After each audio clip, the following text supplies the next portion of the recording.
la casa de Israel.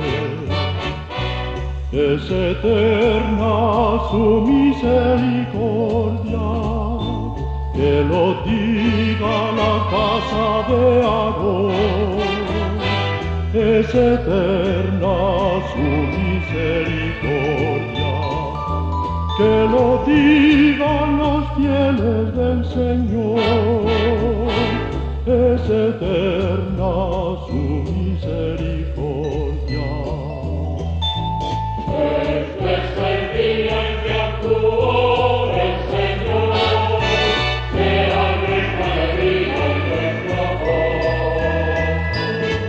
Las gracias al Señor porque es bueno, porque es eterna su misericordia. Aleluya, aleluya. Escuchad, hay cantos de victoria en las tiendas de los justos. La diestra del Señor es poderosa, es excelsa la diestra del Señor. La diestra del Señor es poderosa, es excelsa la diestra del Señor. Saludos fraternales, amigos, amigas, de nuevo con ustedes en este acompañarnos y en este caminar, siguiendo a Jesús y tratando de conocerle cada vez mejor. Esa es la tarea principal de los discípulos misioneros del Señor. Este año, a nivel de la liturgia de los domingos, lo vamos haciendo de la mano del Evangelio de San Marcos, que es el Evangelio que se lee durante este ciclo B en la liturgia. Y el Evangelio de San Marcos no hay duda que es un evangelio muy interesante, es distinto de los otros sinópticos que son San Mateo y San Lucas. Sin duda es un evangelio más antiguo, fue escrito alrededor del año 60, por allí, más o menos, unos 30 años después de los acontecimientos de la muerte y resurrección de Jesús. Sin duda que antes de que se escribiera el Evangelio de San Marcos, pues había ya una tradición oral, habían cosas que se contaban y que se transmitían pues oralmente de generación en generación. El mensaje de Jesús se iba transmitiendo de boca en boca. Y por supuesto entonces que había, antes de que se escribieran los evangelios, tal vez colecciones de dichos de Jesús, colecciones de hechos, principalmente de milagros de Jesús. Sin duda que existía la relación de la pasión de Jesús como un conjunto, ¿verdad?, que se mantenía en la tradición, en la memoria de la gente.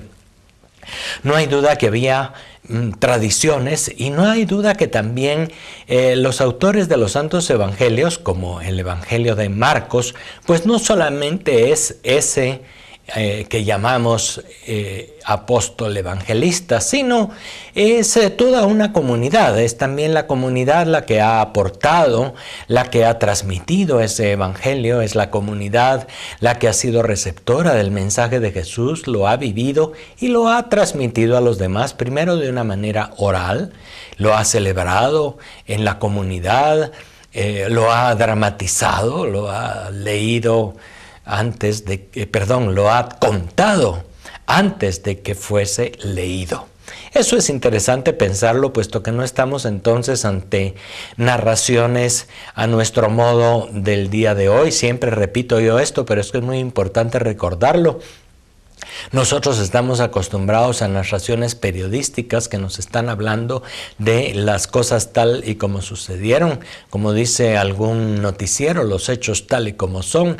En realidad no es así. Los evangelios nos muestran unos hechos, parten de una experiencia, pero después también son un mensaje y están armados, están organizados según ese mensaje. El Evangelio de Marcos es muy interesante, mucho tiempo se quedó relegado, puesto que parecía un evangelio poco desarrollado. en la liturgia, en la tradición de la Iglesia de 20 siglos, se usó muchísimo más el Evangelio de San Mateo, en el cual se presentan sobre todo muchas más enseñanzas de Jesús, largos discursos. Es un evangelio más elaborado que recoge muchas más tradiciones. San Marcos, sin embargo, era dejado como en un segundo plano.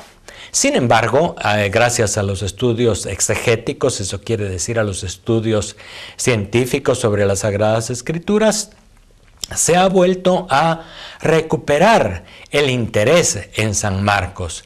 Se han vuelto a subrayar sus grandes valores. Es un evangelio directo, es el evangelio que sirvió de base a San Mateo y a San Lucas, y probablemente también San Juan ya en el año 90 lo tomó en cuenta. De manera que San Marcos tiene ese sabor de un escrito mucho más antiguo, de un escrito menos elaborado, más sintético, podemos decir.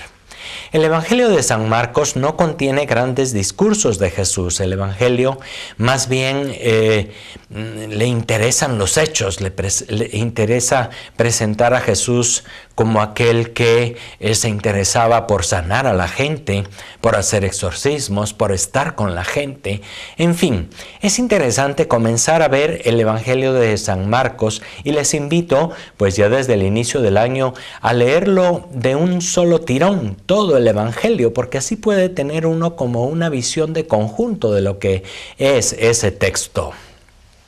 Un texto que está organizado, como les he dicho, según ciertos esquemas. Algunos antes pensaban que los evangelios eran un género literario propio, el llamado género literario evangelio. Es decir, que lo habían inventado Mateo, Marcos, Lucas y Juan para hablar de Jesús.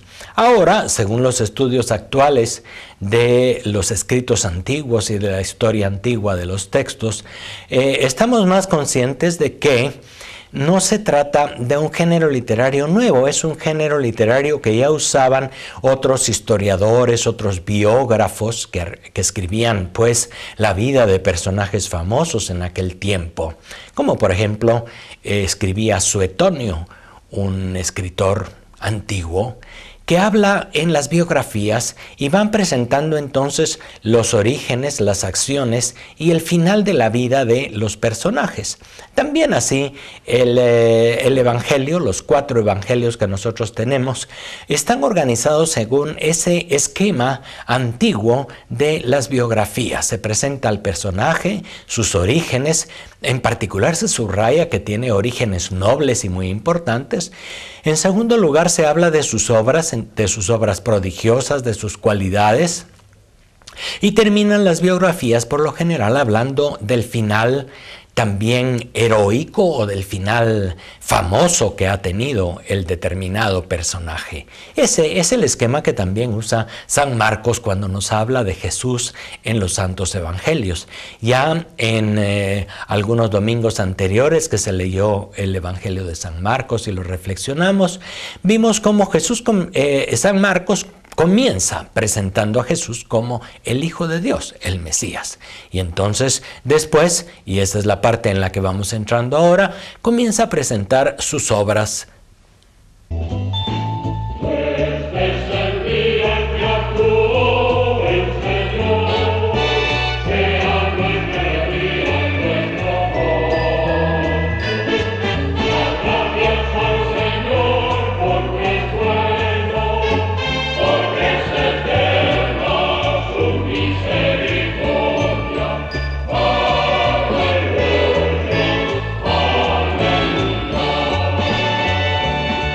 Abridme las puertas del triunfo y entraré para dar gracias al Señor.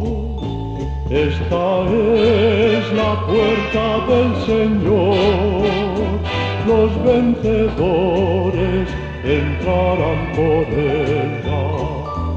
Yo no he de morir, yo viviré para contar las hazañas del Señor.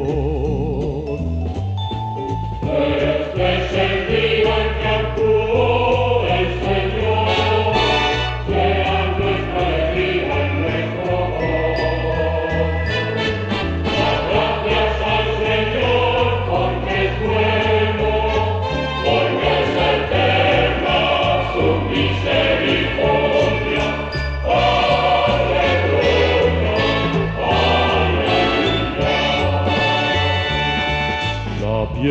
que el cantero desechó. Es ahora la piedra angular, es el Señor quien lo ha hecho. Esto ha sido un milagro patente. Te doy gracias porque me escuchaste, porque fuiste mi salvación. Jesús es presentado en San Marcos como aquel que actúa, más que como aquel que enseña. Y eso es ya algo interesante. Fíjense que cada uno de los evangelistas, Mateo, Marcos, Lucas, Juan, nos presenta una dimensión de Jesús, y todas son dimensiones complementarias y todas nos ayudan a adentrarnos en alguna característica del Señor Jesús, de nuestro Maestro. Pues el Evangelio de San Marcos no presenta a Jesús como alguien que hace mucha doctrina, que enseña mucho. Mateo sí, Mateo pone en boca de Jesús 5 grandes discursos, como profundizamos el año pasado. Marcos no, Marcos nos habla de un Jesús que actúa. Y el texto que se lee en este cuarto domingo del tiempo ordinario nos resume las actividades de Jesús en una jornada, en un día entero. Es un día, para comenzar, que está marcado no según nuestros moldes actuales para pensar en lo que es un día. Nosotros pensamos que un día comienza con la madrugada, llega después a la mañana, después al mediodía, después a la tarde y en la noche se acaba el día. Esa es nuestra manera de marcar un día. Los judíos no hacían así. Para los judíos un día comenzaba a las 4 de la tarde. Más o menos, entre 4 o 6, cuando empezaba a oscurecer, etc. Ese era el comienzo del día. Después venía la noche, después venía la madrugada, después venía el mediodía para nosotros, ¿no? Sin embargo, allí terminaba más o menos el día y lo contaban entonces desde la tarde anterior hasta más o menos la tarde del día siguiente. Esa era la manera de hablar de un día de los judíos. Y San Marcos, en el texto que hoy proclamamos en la liturgia, nos habla de un día así, contado según la mentalidad de los judíos. Jesús comienza sus actividades un sábado por la tarde en la sinagoga de Cafarnaúm. Es interesante en San Marcos que importa el tiempo, importa también los lugares. Los lugares tienen mucho significado en el Evangelio de Marcos. No está pretendiendo él decirnos exactamente fue de aquí y después fue a una casa y después pasó a la orilla del lago y después se fue a un lugar fuera de la ciudad. No. Él no quiere decirnos simplemente los lugares, no quiere hacernos una narración periodística sobre dónde estuvo Jesús, sino nos quiere hacer un mensaje. Fíjense que en el texto que hoy comenzamos a leer, Jesús está en primer lugar en la sinagoga y es ahí donde primero comienza con su mensaje y es ahí donde se desarrolla la escena que hoy nos narra el Evangelio. Jesús que lanza fuera de un endemoniado un espíritu inmundo y después la gente se admira.